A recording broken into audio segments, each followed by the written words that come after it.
Breaking news చూస్తున్నాం మనం. తెలంగాణ సంక్షిప్త పదాన్ని టీఎస్ కు బదులు టీజీగా మార్చాలని రాష్ట్ర ప్రభుత్వ ప్రధాన కార్యదర్శి శాంతికుమారి ఉత్తర్వులు జారీ చేశారు. జీవోలు, నోటిఫికేషన్లు, నివేదికలు, లెటర్ హెడ్లలో టీజీగా ఉండాలని ఉత్తర్వుల్లో పేర్కొన్నారు. ప్రభుత్వ శాఖలు, సంస్థలు, అటానమస్ విభాగాలన్నీ దీనిని పాటించాలని ఆదేశించారు.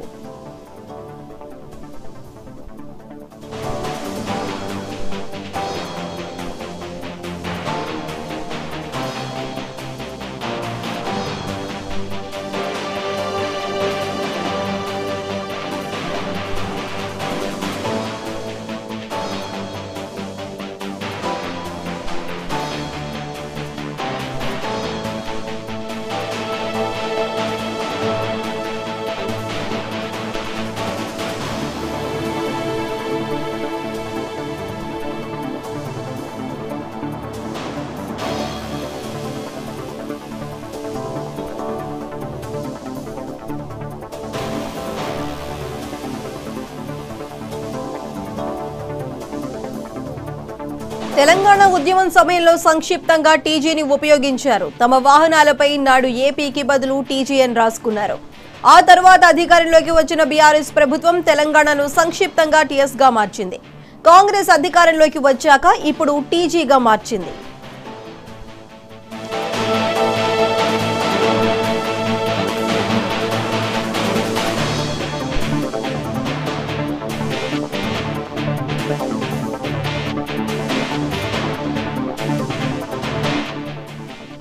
జిల్లా కలెక్టర్లతో సీఎస్ శాంతికుమారి వీడియో కాన్ఫరెన్స్ నిర్వహించారు. ధాన్యం సేకరణపై సమీక్ష చేశారు.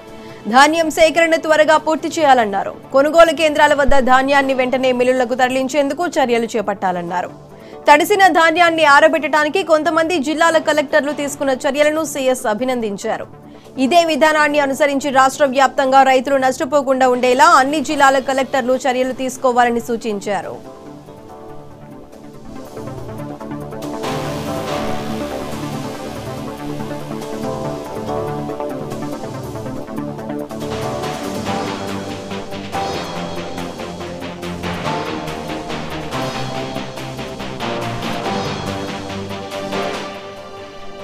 పాఠశాలలు పునఃప్రారంభమయ్యే తేదీ జూన్ 12లోగా అమ్మ ఆదర్శ పాఠశాల కార్యక్రమం కింద చేపట్టిన పనులను వేగవంతంగా పూర్తి చేయాలన్నారు. పాఠశాలలు తెరిచే రోజున విద్యార్థులకు నోట్బుక్లు, పాఠ్య పుస్తకాలు, ఒక జత స్కూల్ యూనిఫామ్ అందేలా చర్యలు తీసుకోవాలని ఆదేశించారు. చిన్నపాటి మరమ్మతు పనులు, విద్యుద్దీకరణ, మరుగుదొడ్లు, త్రాగునీరు, పెయింటింగ్, ఫర్నిచర్ పనులు నాణ్యతగా జరిగేలా పర్యవేక్షించాలని ఆదేశించారు.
తెలంగాణ సంక్షిప్త పదాన్ని టీఎస్ కు బదులు టీజీగా మార్చాలని రాష్ట్ర ప్రభుత్వ ప్రధాన కార్యదర్శి శాంతికుమారి ఉత్తర్వులు జారీ చేశారు.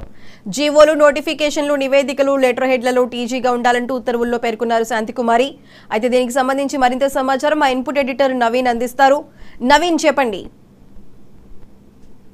కూడా ఈ యొక్క ఉత్తర్వులు కూడా అమల్లోకి రావాలని చెప్పేసి ఇప్పటికే తెలంగాణ సీఎస్ శాంతికుమారి కూడా తెలిపినటువంటి పరిస్థితి ఏర్పడిందంటే, ముఖ్యంగా తెలంగాణ సంక్షిప్త పదాన్ని టీఎస్ బదులుగా టీజీగా మారుస్తూ ఈ యొక్క నిర్ణయం కూడా తీసుకోవడం జరిగింది. ఏదైతే ఇప్పటికే జీవోలతో పాటు నోటిఫికేషన్లు, నివేదికలు, దాంతో పాటు ఆ లెటర్ హెడ్స్ ఏవైతే ఉంటాయో వాటిపై కూడా టీజీగానే ఉండాలని చెప్పేసి కూడా ఈ యొక్క ఉత్తర్వులు కూడా వారు పేర్కొన్నటువంటి పరిస్థితి నెలకొంది. దాంతో పాటు ప్రభుత్వ శాఖలు, సంస్థలతో పాటు అటానమస్ గా ఉన్నటువంటి విభాగాలు ఏవైతే ఉన్నాయో వాటిలో కూడా ఈ యొక్క విధంగా ఈ టీజీ అనే పదాన్ని వాడాలని చెప్పేసి కూడా ఈ యొక్క ముద్రించాలని చెప్పేసి కూడా వారు ఈ యొక్క ఆదేశాలు కూడా జారీ చేసినటువంటి పరిస్థితి నెలకొంది. ఎందుకంటే ముఖ్యంగా తెలంగాణ ఉద్యమం సమయంలో మాత్రం ప్రతి ఒక్కరు కూడా తమ వాహనాలపైనే టీజీ అని చెప్పి రాసుకోవడం జరిగింది. గతంలో తెలంగాణ ఉద్యమం సమయంలో ఏపీ ఉన్నప్పుడు కూడా చాలా మంది ఉద్యోగస్తులతో పాటు అనేక మంది టీజీ అనే పదాన్ని కూడా తమ వాహనం పైన కూడా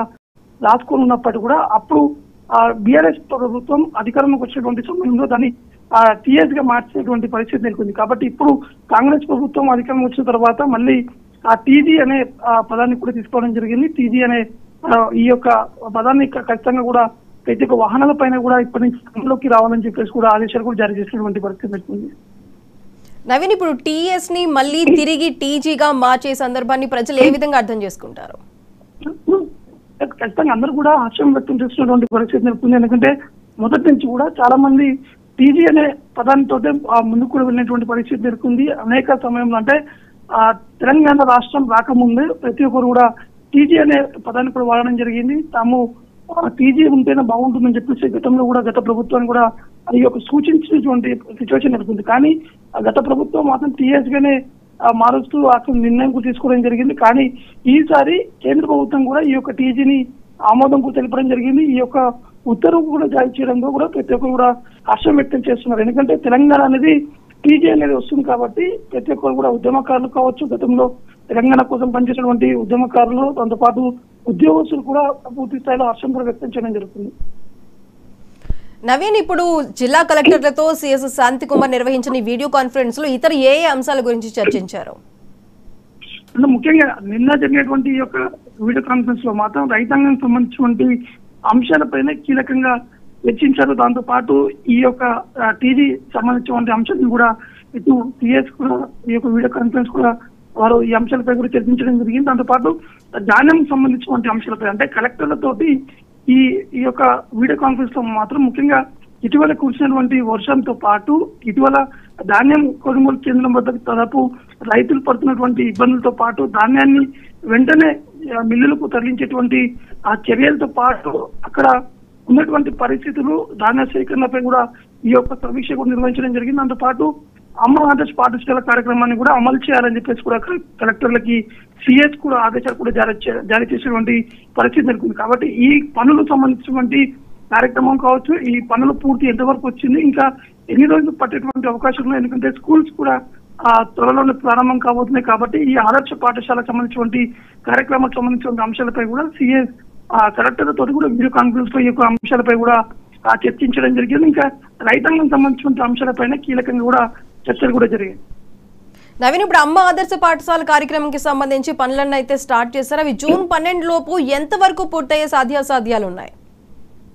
అంటే ఆల్మోస్ట్ పూర్తయ్యేటువంటి అవకాశం ఉన్నాయని చెప్పేసి కలెక్టర్ కూడా సిఎస్ కూడా చెప్పినట్టు కూడా తెలుస్తుంది. కాబట్టి దానికి సంబంధించినటువంటి నివేదిక కూడా ఈ వారం రోజులనే ఇవ్వాలని చెప్పేసి కలెక్టర్ కూడా సిఎస్ కోరినటువంటి సిచ్యువేషన్ నెలకొంది. కాబట్టి ఈ యొక్క ఆదర్శ పాఠశాలకు సంబంధించిన అంశాలు అంటే ఈ ప్రభుత్వం ఏంటంటే ఖచ్చితంగా ఈ ఆదర్శ పాఠశాలలో ఖచ్చితంగా అక్కడ ఉన్నటువంటి విద్యార్థులు కూడా వెళ్లే విధంగా కూడా అది ఏర్పాట్లతో పాటు దీనికి సంబంధించినటువంటి నిర్మాణకు సంబంధించినటువంటి కార్యక్రమాలతో పాటు దీనికి సంబంధించిన ఒక ప్రోగ్రెస్ రిపోర్ట్ కూడా పూర్తి స్థాయిలో ఈ యొక్క వారం రోజుల ప్రభుత్వానికి పంపించాలని చెప్పేసి కూడా కోరినటువంటి నేపథ్యంలో ఖచ్చితంగా ఈ యొక్క వారం రోజుల్లో ఎంతవరకు ఎంత శాతం ఈ యొక్క పనులు కంప్లీట్ అయ్యాయి, ఇంకా ఎంత పెండింగ్ ఉంది, ఈ స్కూల్స్ ఓపెన్ అయ్యే లోపు ఈ కార్యక్రమాలన్నీ కూడా పూర్తి అవుతుందా లేదా అనే అంశాలపై కూడా చాలా కొన్ని ప్రోగ్రెస్ రిపోర్ట్ కూడా అడిగి తెలుసుకునేటువంటి అవకాశం ఉంది.